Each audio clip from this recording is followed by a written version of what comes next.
우리 노동조합법에 보게 되면은 총회의 의결 사항이 가지고 1번부터 쫙 나와 있죠. 이 안에 보면은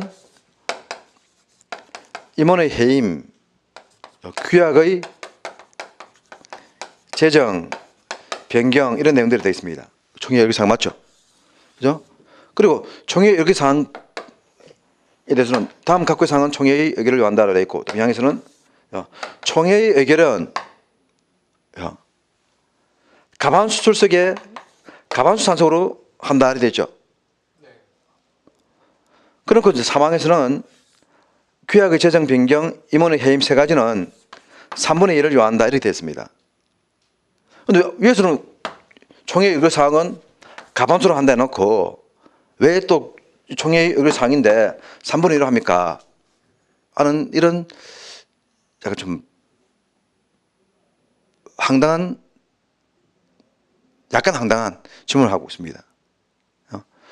이 총회 의결 사항이라는 것은 원칙이고 그 총회 의결에 대한 원칙이 가반수란 말이고 이 중에서 이 부분은 예외적으로 3분의 1을 요한다 이 말이죠. 그래서 두 개 목숨 내는 것이 아니고 원칙과 원칙을 몽땅거리 하면서 이 총회 의결 사항은 임원의 해임, 규약의 제정, 변경도 포함되고 또 총회 의결 사항은 일반 의결 정수를 요하지만 일반 의결 정수를 모든 총회 의결 사항이 일반 의결 정수를 요한다는 말이 아니고 총회 일반적인 의결은 일반 의결 정수를 요하지만 총회 의결 사항 중에서 세 가지는 특별 의결 정적 요건을 세 가지가 있고 해임, 규약의 제정, 변경뿐만 아니고 노동자부 해산, 합병, 분할도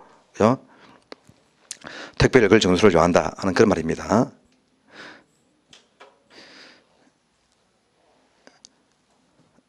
다음에 6번에 이런 부분이 발생하는 이유는 겁니다. 하다가 약간 헷갈리는 부분이 있으면은 일단 법 조문을 다시 해당 조문을 책에 보면은 가로 뒤에 설명 뒤에 법 조문을 다 기재해 뒀죠. 그러니까 문장을 가지고 제가 설명을 쭉 하고 있는데 제 책이 이제 다른 책보다 설명은 잘 됐지만은 이 말이라고 하는 글이라고 하는 것이 한계가 있다 겁니다. 그래서 의미가 잘 전달 안 될 수도 있습니다. 그런 경우에는 해당 조문을 참조하라 겁니다. 그래서 그것 때문에 번거롭게 각 내용마다 법 조문이 있는 것은 법 조문, 판례가 있는 것은 판례를 다 인용해 둔 겁니다. 그래서 그 이제 법 조문과 판례를 읽어보면은 쉽게 어떤 의미인지를 더 명확하게 알 수 있습니다. 그걸 한번 읽어보고 난 뒤에 그렇게 이제 이해가 안 되면은 질문을 올리면은 제가 좀 답변하는 게 더 쉬울 수 있습니다. 다음에 6번에 노동조합법에서 명문으로 총회 의결 사항으로 규정하고 있는 것은 대의원 선출은 총회 의결 사항이 아니죠. 대의원은 우리 총회에서 의결하는 것이 아니죠. 아니고. 그다음에 단체 협약의 비준. 단체 협약 체결은 누구한테 됐습니까? 노조 대표자한테 있기 때문에 총회에서 단체 협약 비준을 의결할 수는 없죠. 네. 이런 조항은 무효가 되죠. 네. 그다음에 단체 협약에 관한 사항은 총회 의결 사항입니다. 단체 협약에 관한 사항은. 즉 단체 협약 비준을 제외한 일반적인 사항이겠죠. 그다음에 노동정의에 관한 사항은 우리 노동정의에 관한 사항은 찬반 투표는 별도로 하죠. 그럼 노동정의에 관한 사항은 따로 총회에 잘 필요는 없겠죠. 그다음에 조합원의 제명, 우리 임원의 해임에 대해서는 총회에서 의결하도 되어 있는데 조합원 제명에 대해서는 별도 규정이 없죠. 없습니다. 그다음에 조직 형태의 변경에 관한 사항은 특별 의결 정도수를 요하는 사항이죠.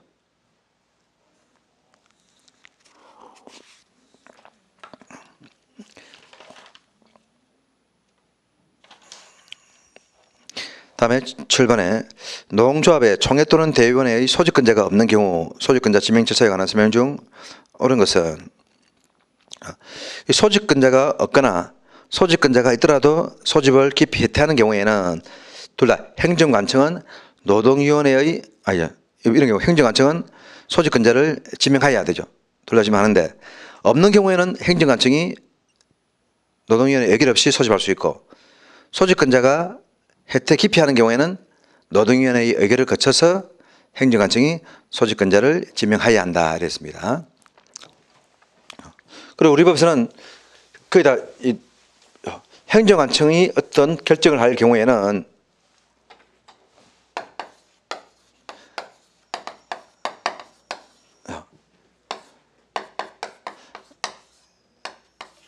결정할 수 있다. 이렇게 되는 것이 일반적이고 거의 다 노동위원회의 의결을 거쳐 이렇게 하는 것이 더 일반적입니다. 노동위원회 의결을 거치고 할 수 있다 하는 것이 거의 대부분인데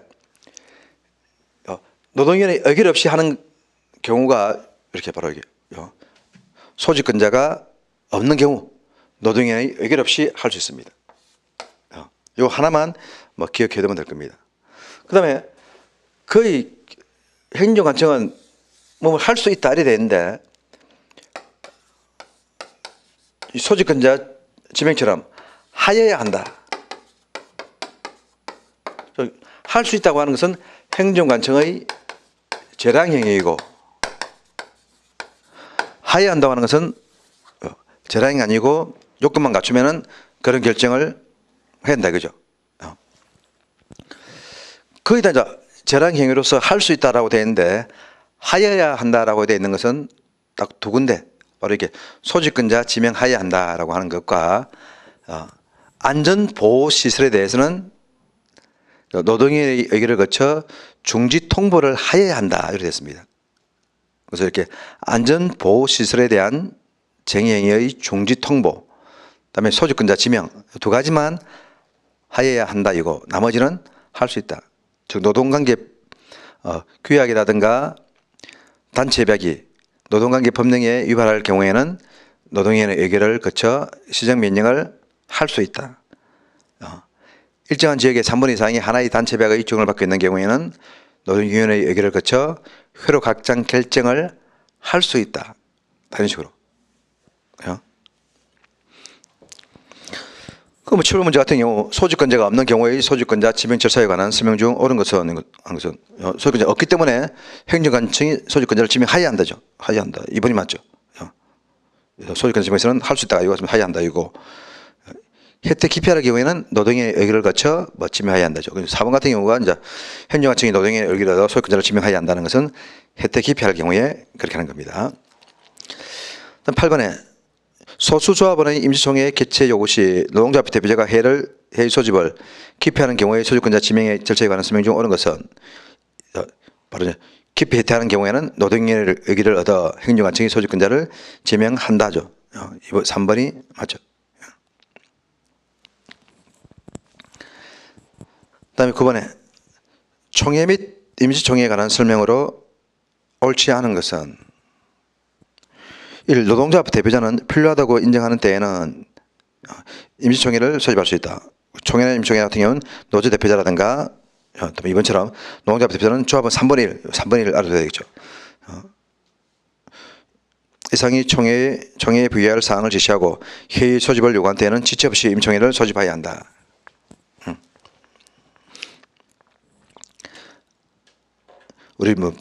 우리 사주조합 같은 경우 총회 같은 경우는 5분의 1 이상이 요구하면은 총회를 개최해야 되죠.